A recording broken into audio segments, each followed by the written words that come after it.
भागलपुर का रामधनी यादव घर घर घूमकर दूध बेचा करता था। रामधनी यादव इसी दौरान एक व्यापारी का सर काटता है और उस सर को लेकर सीधे थाने में पहुंच जाता है और पुलिस वाले इसे देखकर हक्के बक्के हो जाते हैं तथा पुलिस उसे पकड़कर जेल भेज देती है। उस वक्त पर करोड़पति बनने का यह फॉर्मूला हुआ करता था, जिसके बारे में आगे बताएंगे। लेकिन अब वही रामधनी यादव कुत्ते की मौत मारा गया है और बिहार पुलिस के जवानों ने उसे खत्म करने के बाद मैसेज दिया है कि अब वह पुराना वक्त नहीं आ सकता जब कोई अपराधी अपराध इसलिए करता था क्योंकि उसे अपना दबदबा कायम करना था। भागलपुर में एक नगर परिषद पड़ता है सुल्तानगंज, और सुल्तानगंज नगर परिषद में एक बैठक चल रही होती है तथा वहां के अध्यक्ष भी उपस्थित होते हैं और बीपीएससी अधिकारी कृष्ण कुमार भी मौजूद थे। एक एग्जीक्यूटिव अधिकारी उस मीटिंग में बैठा हुआ है और रामधनी यादव, जिसकी पत्नी इसी नगर परिषद की डिप्टी चेयरमैन है, वह इतना बेखौफ था कि बंदूक लेकर घुस जाता है और गोलियां चला देता है। आज की तारीख में लोगों को यह कहानी फिल्मी लग सकती है, लेकिन रामधनी यादव का इतिहास ही ऐसा था।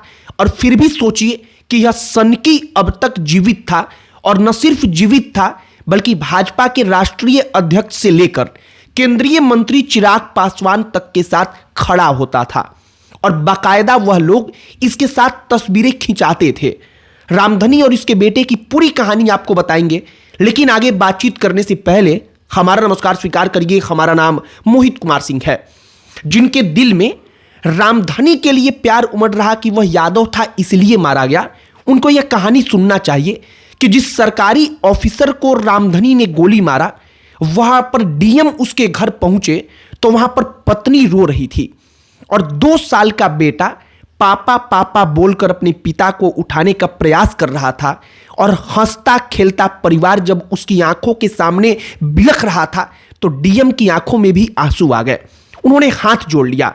रामधनी यादव पेशेवर अपराधी था और अपराध वह प्रॉपर्टी बनाने के लिए तथा अपना दबदबा कायम रखने के लिए करता था। रामधनी यादव पहले दूध बेचा करता था और इसकी पत्नी, जो आज नगर परिषद की डिप्टी चेयरमैन है, वह सरकारी विद्यालय में रसोइया का काम किया करती थी। और आप समझ सकते हैं कि बिना किसी ठोस व्यापार के और बिना पढ़ाई लिखाई के उसके पास इतनी संपत्ति कहां से आ गई कि जो दूध बेचा करता था और जिसकी पत्नी रसोइया थी, वह राजा बन गया। साल 2000 में वह एक व्यापारी को खत्म करता है और उसे जेल भेजा जाता है तथा उसके बाद से वह जमानत पर छूट के बाहर निकलता है और तब वह लगातार कई सारी घटनाओं को अंजाम देता है। और इससे यह हुआ कि पूरे इलाके में लोग उससे डरने लगे। और सोचिए कि अगर उस वक्त पर पुलिस ऐसी कार्रवाई करती तो फिर कोई रामधनी यादव पैदा ही नहीं हुआ होता। लेकिन उस वक्त पर समय कुछ और था। पुलिस कार्रवाई के नाम पर थाने में ले जाकर चाय पिलाती थी और आराम से जेल भेज देती थी तथा उस अपराधी को पता होता था कि जेल जाएंगे और कुछ दिनों में जमानत पर फिर से बाहर आ जाएंगे। साल 2011 और साल 2012 आते आते रामधनी यादव उस पूरे इलाके के हर ठेके का मालिक बन चुका था। बस स्टैंड का ठेका हो, किसी जमीन पर कब्जा दिलाने का ठेका हो, रामधनी यादव सबका मालिक बन चुका था। रामधनी यादव को मालूम था कि अगर इन तमाम चीजों को बचा कर रखना है तो राजनीतिक तौर पर अपना वर्चस्व बढ़ाना होगा। और फिर वह राजनीति में उतरता है। सीधे चुनाव नहीं लड़ता, क्योंकि शायद उसे लग रहा होगा कि अगर हम चुनाव लड़ेंगे तो फिर उसमें उलझ जाएंगे और बाकी का काम रुक जाएगा। और इसीलिए वह अपनी पत्नी को चुनाव लड़ाता है और उसकी पत्नी पार्षद बन जाती है। रामधनी यादव की पत्नी पार्षद बन गई थी, लेकिन अध्यक्ष नहीं बन पाई। और फिर वह इस बात का प्रयास करता है कि अपनी पत्नी को अध्यक्ष बनाए और अंततः कुछ पार्षदों को तोड़कर उसने अपनी यह हसरत पूरी कर ली तथा उसकी पत्नी नीलम देवी अब सुल्तानगंज नगर परिषद की अध्यक्ष बन गई। राजनीतिक तौर पर वर्चस्व इतना बढ़ा कि साल 2020 में जब चिराग पासवान भारतीय जनता पार्टी और नीतीश कुमार से अलग चुनाव लड़ रहे थे, तब उसने अपनी पत्नी को चिराग पासवान की पार्टी से तिलक टिकट दिलाया और उसकी पत्नी विधानसभा का चुनाव लड़ती हैं, लेकिन विधानसभा का चुनाव हार जाती है। इसके बाद नगर परिषद की राजनीति में उसकी पत्नी दोबारा चुनाव होने के बाद डिप्टी चेयरमैन बनती है और जो अध्यक्ष बनते हैं उनके साथ उसका विवाद चलने लगता है। अध्यक्ष का नाम राजकुमार गुड्डू है और राजकुमार गुड्डू नगर परिषद के काम से ही वहां पर मीटिंग में एक बोली चल रही थी, इसलिए बैठे हुए थे। अचानक वहां पर रामधनी यादव आया और उसने कहा कि सब पैसा अकेले कमाओगे क्या। इस मीटिंग में एग्जीक्यूटिव ऑफिसर भूषण कुमार भी बैठे हुए थे और उन्होंने देखा कि रामधनी यादव बंदूक लेकर वहां पहुंच चुका है, तो उन्होंने बीच बचाव का प्रयास किया, लेकिन रामधनी यादव फायरिंग करता है और गोली ऑफिसर को जाकर लगती है और ऑफिसर दुनिया छोड़कर चले जाते हैं तथा इसके बाद रामधनी यादव वहां से निकल जाता है।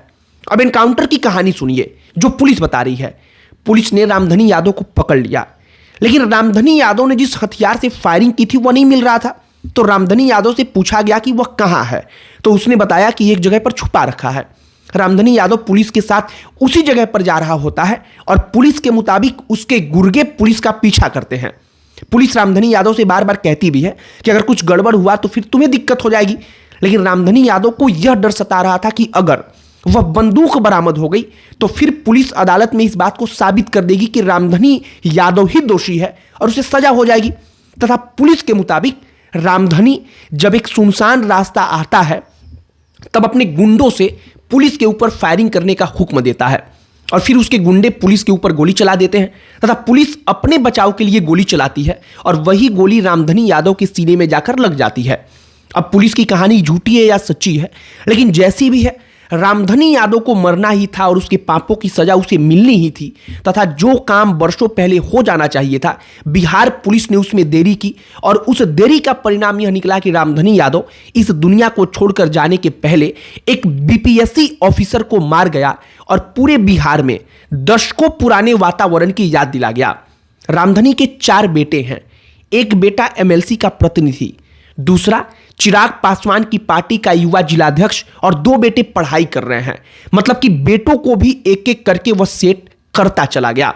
फिलहाल रामधनी यादव अपराध करता है करोड़पति बनने के लिए। हमने वीडियो के एकदम शुरू में कहा था, अब समझिए क्यों। वह अपराध करता है, जेल जाता है, जेल से छूट कर आता है, फिर अपराध करता है अपना दबदबा बढ़ाने के लिए। और उस वक्त पर जब लालू राबड़ी का एरा था तो यह मॉडल हुआ करता था कि आप एकाध अपराध बड़ा करिए और आसपास के इलाके के जो व्यापारी होंगे, व्यवसायी होंगे, वो अपने आप आपको पैसा देने लगेंगे और आप करोड़पति बन जाएंगे। जमीन पर कब्जा अगर आप करना चाहेंगे तो कोई रोकेगा नहीं। ये मॉडल हुआ करता था। फिलहाल रामधनी यादव चर्चा का विषय बना हुआ है। उसकी पूरी कहानी इसीलिए हमने तय किया कि आपके समक्ष रखेंगे। हमने रामधनी यादव की पूरी कहानी शुरू से लेकर अंत तक आपको बता दी है। आपकी प्रतिक्रिया इस पर क्या है कमेंट बॉक्स में लिखकर बताइएगा। बाकी अन्य कोई टॉपिक जिस पर आप चाहते हो कि हम वीडियो बनाएं, उस पर चर्चा करें, बातचीत करें, तो उसे भी कमेंट बॉक्स में लिखकर बताइएगा। हमारा पूरा प्रयास होगा कि हम उस टॉपिक पर भी वीडियो बनाएं, उस पर भी चर्चा जरूर करें। बाकी इस वीडियो को यहीं पर समाप्त करते हैं। अंत में हमारा परिचय, हमारा नाम मोहित कुमार सिंह है। बहुत बहुत धन्यवाद।